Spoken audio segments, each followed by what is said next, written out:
Hello students, welcome back. Today we are going to start another chapter 3, Plantae Kingdom. Okay, so here we will discuss about all plants, characteristics of plants, and what are the different classification methods.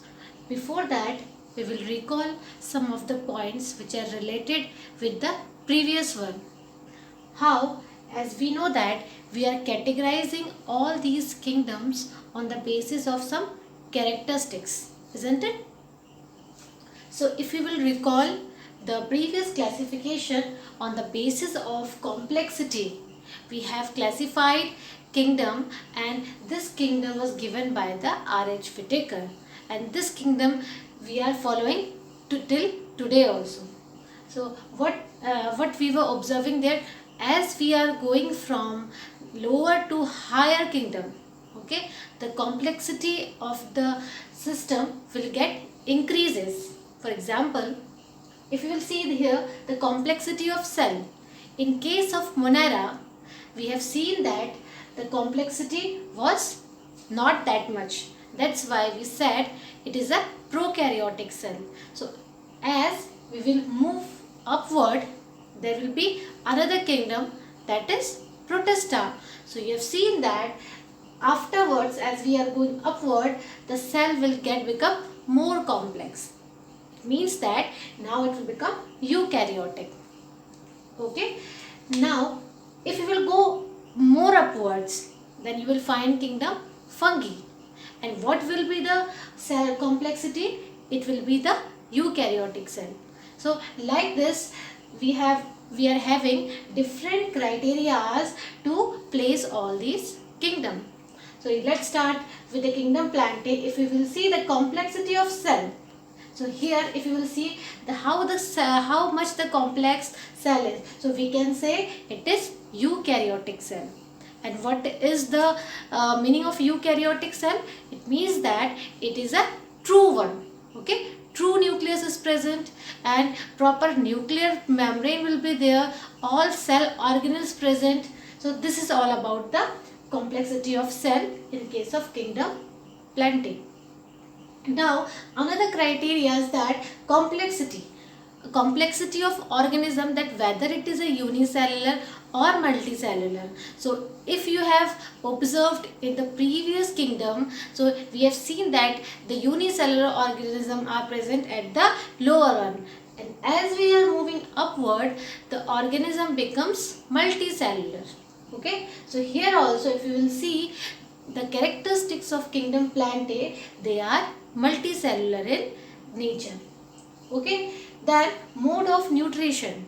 Mode of nutrition means that how the organisms are taking nutrition from the other organism, or how they are preparing its own food. So on these basis we have categorized the organism into autotrophic as well as heterotrophic mode of nutrition. So one by one we will discuss it, all the characteristics. Fine. So let's have a look here. That the first one, it is cell type. We have discussed the cell will be eukaryotic cell. If you will talk about the body organization, then body organization is made up of, in the lower one you can see tissue, then organ. Okay, and this organ will form a organ system in case of where? In case of plant as well as in animals. So this organ, it means that we are having, or in case of plant they are having different parts to function. Then cell wall, as we are saying that cell wall is present in kingdom Plantae. So this feature is unique about the plants. Earlier it was said that kingdom Fungi also comes under Plantae. Why? Because they are having cell wall. So here we will say that on the basis of different characteristics, we found that fungi are not resembling or not like the kingdom Plantae. We cannot say that only on the basis of cell wall, right? So here the cell wall is the unique feature which is present in the kingdom Plantae, and this cell wall is made up of what? This is made up of cellulose, while in case of kingdom fungi, the cell wall is made up of different compound. Fine. So we can say here the cell wall is present and it is made up of cellulose. Sometimes you can see that hemicellulose, that's why I have wrote it here. Hemicellulose and pectin are also present in the cell wall. But generally there is a presence of cellulose. Right? As we are saying, it is a eukaryotic. So it means that it is having proper nucleus or distinct nucleus which is present, and if nucleus is present, it means that nuclear membrane will also be there. So we can say yes, nuclear membrane is present in kingdom Plantae. Now the mode of nutrition. The mode of nutrition would be autotrophic mode of nutrition. Autotrophic means they are having ability to prepare its own food. Okay, and for preparation of their food they are having photosynthetic pigments, or we can say they are photosynthetic. But sometimes you may come across with some examples like Venus flytrap, and these here I have written Venus flytrap, bladderwort. So these type of plants are what? Are they prepare their own food by themselves? No. So we can say there are some plants, or we can say some plants having the partial heterotrophic mode of nutrition. It means that they are not able to prepare its own food. That's why they are dependent on the other organisms. Right?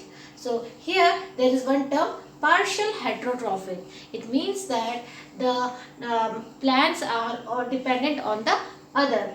An example of these partial heterotrophic mode of nutrition are insectivorous plant and another one is parasite. Insectivorous plants are what? Those are dependent on the insects. Venus flytrap and bladderwort. What they are doing, as the insect will get there, they get trapped inside the Venus flytrap, or they can trap these insects. So why it is doing so? Because whenever these plants have to adapt in those soil where nitrogen is not sufficient, so to fulfill its nitrogen, what they are doing, they are trapping the insect, and these insects are providing nitrogen to these plants. Okay, and another one is the parasites. As we know that what are the parasites? Those are attacking the other organisms and creating some diseases, or they may kill the host also. Okay, so here we are talking about the parasite. Those plants can be parasite. Example, cuscuta, or we can say yellow vine. It's like a climber. So this, if you will see this cuscuta, how it look like? It look like a leafless plant which will surround itself with the tree. And when they will surround itself the tree, what will happen? They will attack, or they will take their nutrition from those stem of the plant in which they are living. So as if this you can say amarbel also. Okay, so if it is a plant, so these will get surrounded in this plant, and what it will do, they will create one part which is known as haustoria. What you will say? I am writing here haustoria. So with the help of this haustoria, they will attack the stem and they will take the nutrition, or they will take the water or other minerals which are important for that main plant. So they will take all the nutrition from there. If they will take all the nutrition, there will be competition, and what it will do, it will take nutrition, and the plant, they will not get any nutrition, and ultimately they will die. Okay, so we can say that these plants can be act as a parasite also. Examples are cuscuta. In some of the species you can see that they are photosynthetic, but mostly they are not photosynthetic. That's why they are taking nutrition from the other plant. Okay. Now we have done about the mode of nutrition in case of plant, which is autotrophic and sometimes can be partial heterotrophic. Examples are insectivorous plants and parasites. Fine. Another thing is mode of reproduction. Now this is very important, that reproduction is what? To produce again and again of its own copies. So what type of reproduction you can observe in kingdom Plantae? That is fertilization. It means that there will be fusion of male and female gamete. Due to the fusion of male and female gamete, there will be fertilization which will form the zygote. Okay, so here we have done about different characteristics. On the basis of that, R.H. Whitaker classified organisms into 5 kingdoms, as we have done Monera, Protista, Fungi, and we are doing kingdom Plantae. Another very important thing about kingdom Plantae, about the life cycle. Okay, so how its life cycle works. We can say that how the from small part it will form whole plant, and again from whole plant to the simple part. So we can divide, or there are 2 phases. The life cycle of any plant which are under kingdom Plantae, it will follow 2 different phases. And what are the 2 different phases? Diploid sporophytic phase and haploid gametophytic phase. See, this is very important. Generally what happens, students get confused between these 2. Make sure that if I am saying sporophytic means they will produce some spores. Okay, keep in mind that sporophytic means they are producing some spores, and spores are always what? Their spores are always haploid in number. So this one is a diploid, and for forming the spore it is required that there must be reduction division. Am I right? So what is there? This sporophyte or this sporophytic is in diploid phase. This diploid phase should be reduced so that they can produce spores, and these spores are haploid in number. Fine. So here if they will form the spores, again they will form a body, or we can say sporophytic body, which will form what? Some gametophytic phase or the gamete. Fine. So here what is happening? After forming the spores, they formed some gametes here which will be haploid in number. Okay. When these haploid will fuse, or for example we can say this gametophytic, the name itself indicates that this gametophytic, what it will produce? It will produce gametes. Okay, so after forming the spore, they will form some gametophytic structure. This gametophytic structure can form male gamete as well as female gamete, and both the gametes will be haploid. Fine. So when these gametes will fuse, again it will form what? Diploid in number, as it is N of male and N of female. N plus N, it will form 2N, again it will form diploid. So like this, what is happening? That they are alternating with each other. Here if I will explain you like this, if I will rub this part, I can say that this sporophytic phase, what it will do? It is diploid in number, and it will form some spores. What it will do? It will form some spores, and these spores will form by what? By reductional division, that is meiosis. Okay. Now this spores will form some gametophytic structure. We can say gametophyte. Fine. This gametophyte can form male gamete as well as female gamete. What they will do? They will form some gametes, and due to this gamete, when they will fuse, they will form zygote.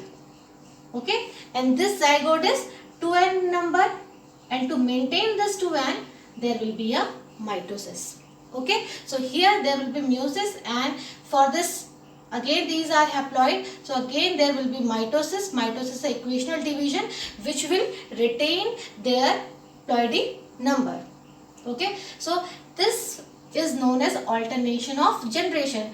In this you can see that alternating, sometimes this is sporophytic is nature and again another time there will be gametophytic structure. So in kingdom Plantae they will alternate with each other, which is known as alternation of generation.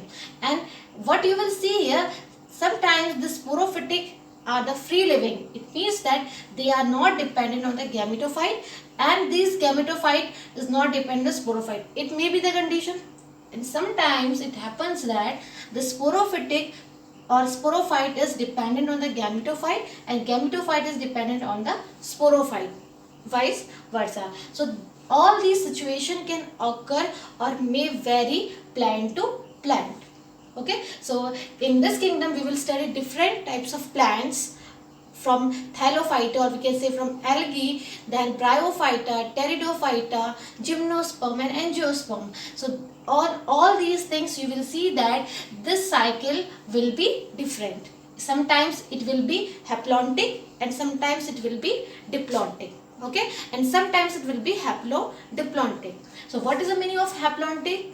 Haplontic is that one in which haploid one will be dominant. Okay, it means that the haploid condition, for example, this gametophytic condition is more as compared to the sporophytic condition. And in some of the plants you will see that there will be more diploid condition and there will be less this haploid condition, and this will known as diplontic. And in some of the plants you can see that both of the cycles are almost equal, or the time period or the lifespan of these two are or may be exactly equal. So in that case we will say haplodiplontic. Fine. So this is about the kingdom Plantae, which we are going to discuss in this chapter. And now we will discuss more about the classification, how we have classified all these things. Now we will study about the system of classification. So how the classification of kingdom Plantae has been done earlier, and how now today we are following that proper classification. As we have said that before that some of the organism of some of the plant species are not classified properly. Why? Because earlier times they were not known about more of the detail about particular plant. So here they have given different type of classification. What are they? Artificial system of classification, natural system of classification and phylogenetic system of classification. So broadly we can say that there were two types of classification, that classical classification and the modern classification. Classical one is the older one and the another one is the modern classification. So out of these three, artificial system of classification is a older method. In this method, what this method is based on analogy. So what is the meaning of analogy? I have taught you in 10th grade that what are the homologous and what are the analogous. So if we will talk about, for example, if I will say it is a homology or the homologous, it means that same origin or same structure and functions are different. Is it so? Those who are having the same origin or same structure and different function. But here this is homology and another one is the analogy. Analogy means that they are having what? They are not a proper origin or not the same origin, or same origin, different function, different origin and same function. Can you observe it? Different origin but function is different. So this system of classification is based on what? This based on the analogy. It means that whether whatever the origin is, if function is same, so we will classify according to that proper function. Okay. So here we can say that this is based on superficial morphological characters. So if we are only observing the functions, what we are doing? Only we are observing the functions. It means that we are observing only the superficial. Superficial means not the internal one. Those are which we can see or observe from our eyes. So that much character they have involved.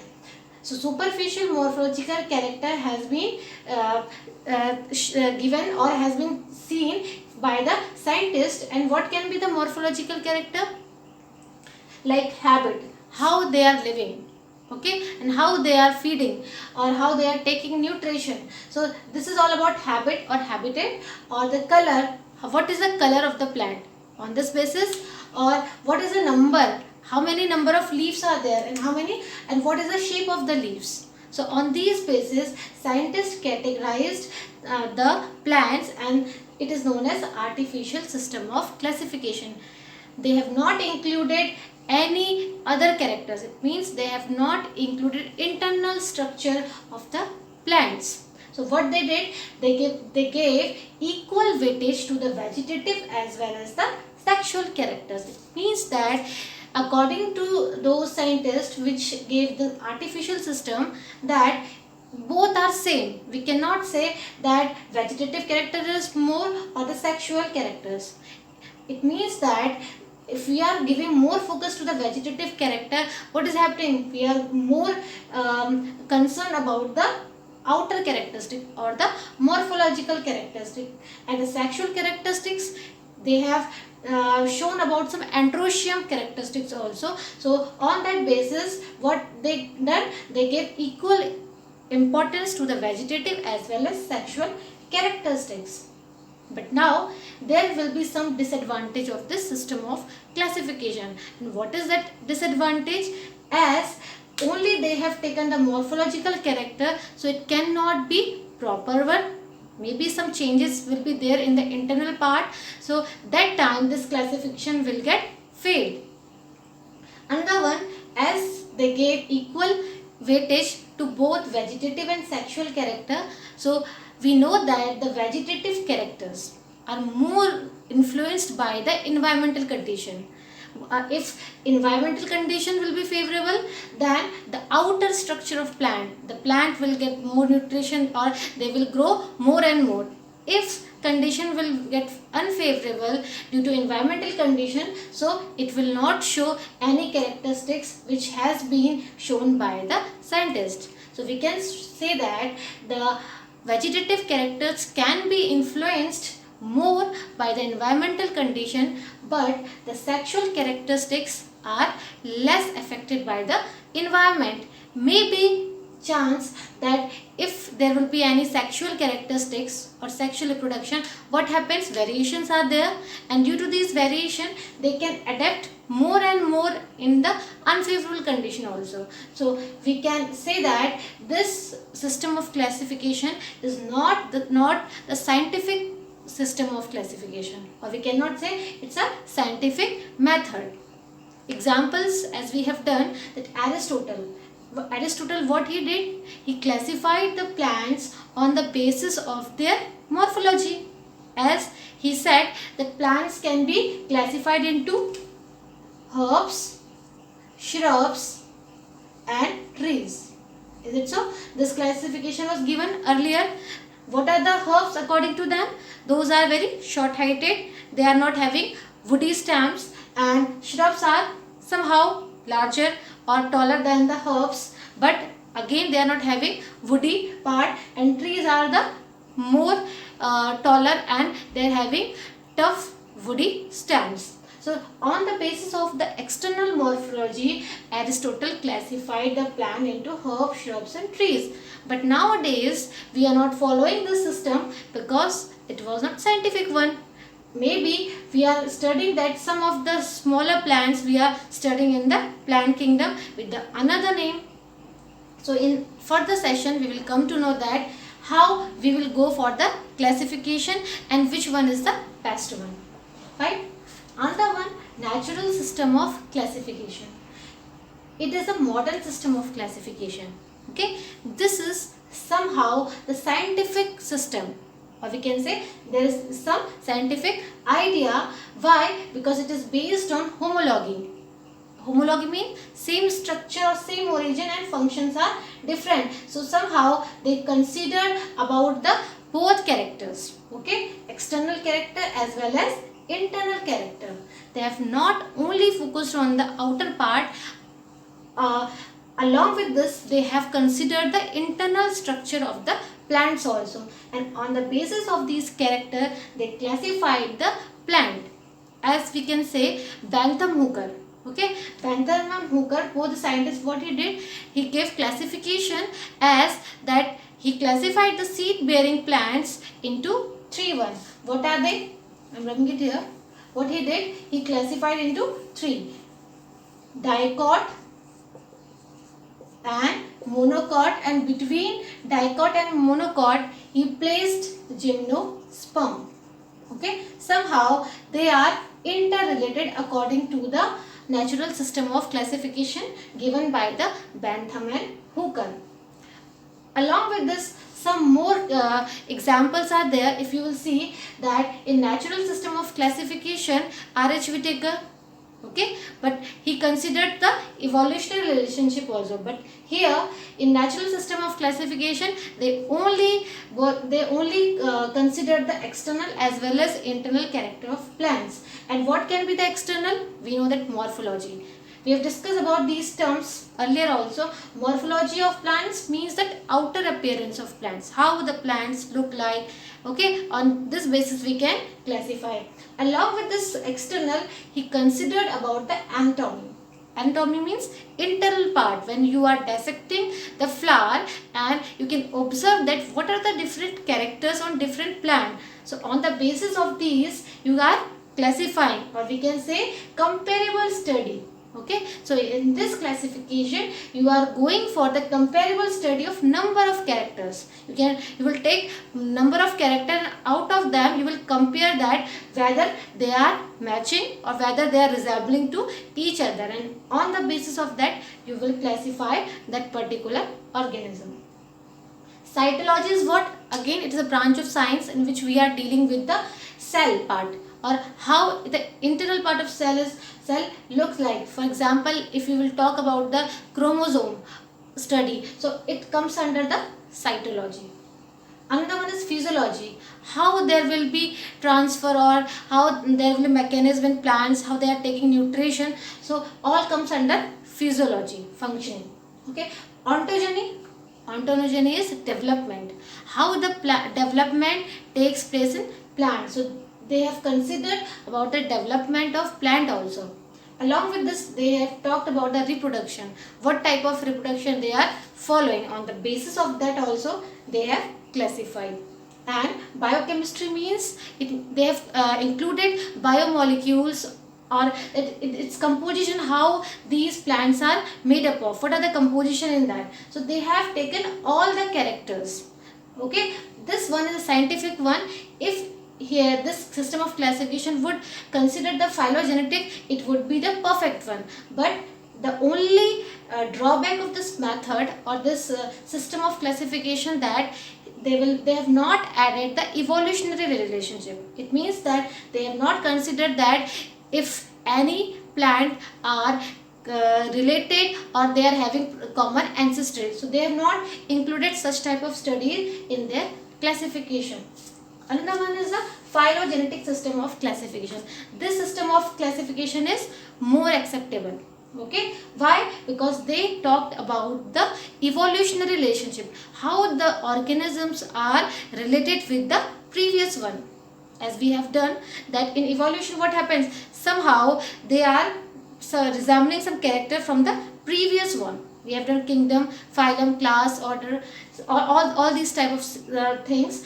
All the taxa, how they are correlated. Some characters are resembling. For example, if I will say Panthera leo and Panthera tigris. Okay, so both are having Panthera genus. So somehow they are sharing the common ancestry.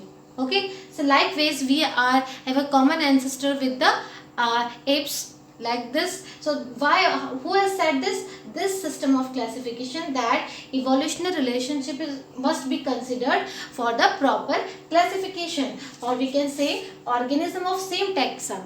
Okay, those organisms which are of same taxa, they are sharing some common ancestry. Okay, and this is a evolutionary relationship. Now, whenever we are talking about the evolution or evolutionary relationship, we are talking about the fossils. from where we are getting the information about these things? From the fossils. But if there will be no fossils, so how you will go for the studies? Okay, so here 3 taxonomy is there, which will study about the comparable study of the plants, how they are connected or how they are resembling with each other. So one of the study is numerical taxonomy. Numerical means something related to number. In this taxonomy, the taxonomist, what they are doing, they are assigning a number or a code for any character. Okay, that code and that number will be very unique, or we can say will be unique for a particular characters. So now we will collect more than so many characters we can take at a time. So what will be our work? We will take the characters and we are assigning the number, and after that we are inputting into the computers, and computer will take this data, and on the basis of statistical method they will process our data.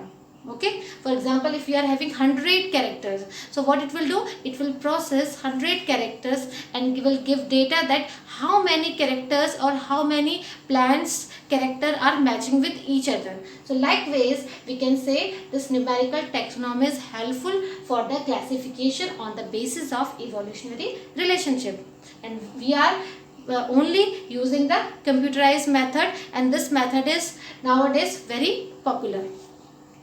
Another one is the cytotaxonomy. As I have said, cyto related to some cell, or about the chromosome, structure of chromosome or number of chromosome, and during the meiosis what are the changes takes place in the chromosome. It's the study of all about.